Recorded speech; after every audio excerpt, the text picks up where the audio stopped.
Ganitong chicken inasal mga kabarang na napaka-juicy at napakalasa.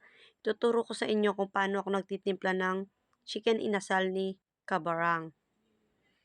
Ayan mga kabarang, napakasarap niyan. Napaka-juicy, napakalasa. Tara mag-umpisa na tayo. Meron tayong bawang,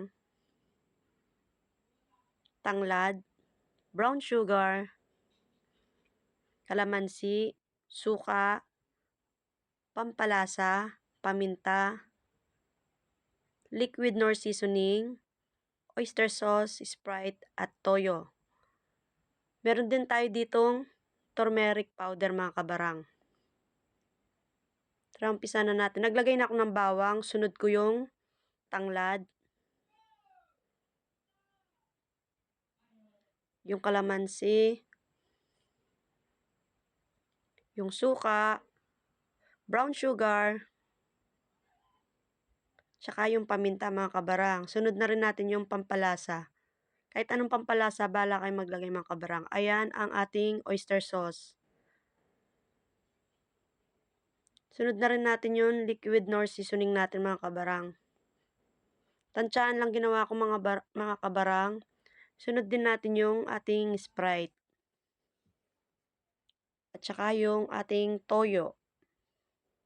Tansyahan lang mga kabarang, tikman nyo muna. Yan, hinalo ko muna na maayos para matunaw yung ating sugar.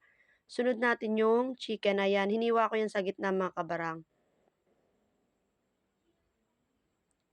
Lagay na rin natin yung turmeric powder para pampaganda ng kulay mga kabarang. Yan ang sikreto ni kabarang sa kanyang chicken inasal. Try ninyo itong recipe na ito mga kabarang. At ayan na nga mga kabarang. Alu-aluin lang natin mga kabarang.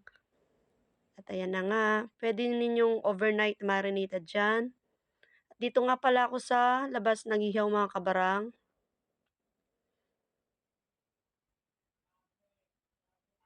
Ayan mga kabarang, napaka-press kung mag-ihaw dyan sa labas.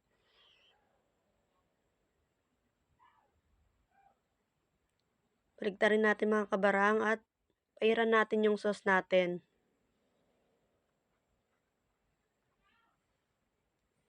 Ayan, baligtarin natin mga kabarang. Huwag natin biglayin yung ating chicken para lutong-luto hanggang loob mga kabarang. Yan, malapit na nga maluto mga kabarang. Konting kembot na lang. At ayan na nga mga kabarang, luto na ang chicken inasal ni kabarang. May chicken oil ako, ginawa ko nung nakaraan pa to. Lagyan natin. Tapos, chicken inasal. Init. Sausaw natin sa toyo.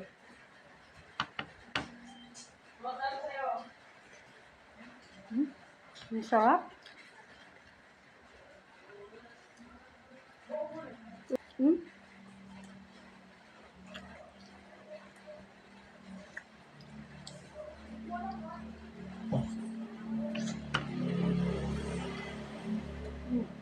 Lagyan natin sili. Yung kanin. Gusto ko manghang.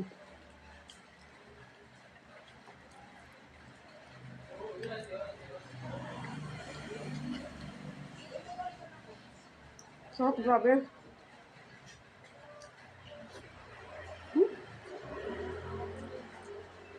Nakakagana lalo kapag may sili.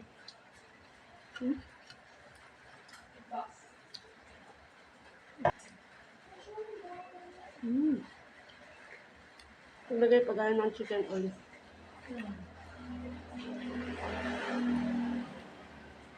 Sarap. Bigyan pa natin yung sili.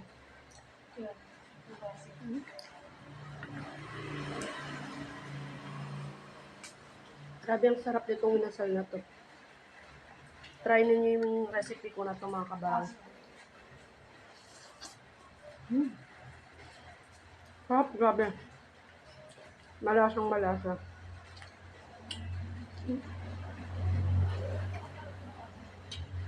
Ganda ng pagkakayaw ko. Lagyan natin ng sili.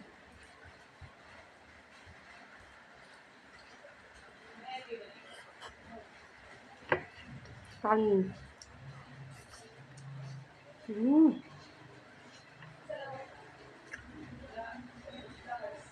Try ninyo ito mga kabarang, napakasarap, grabe.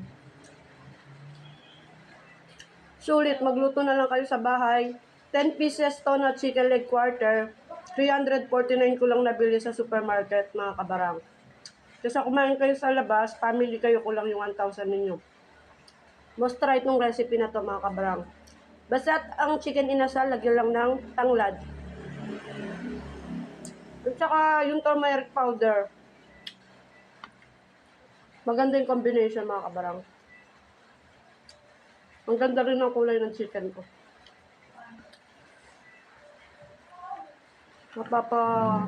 Mapapakain pa yata ako ito.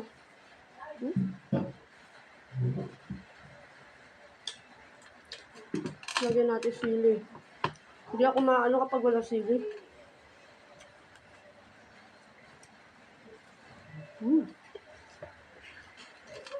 Sarap.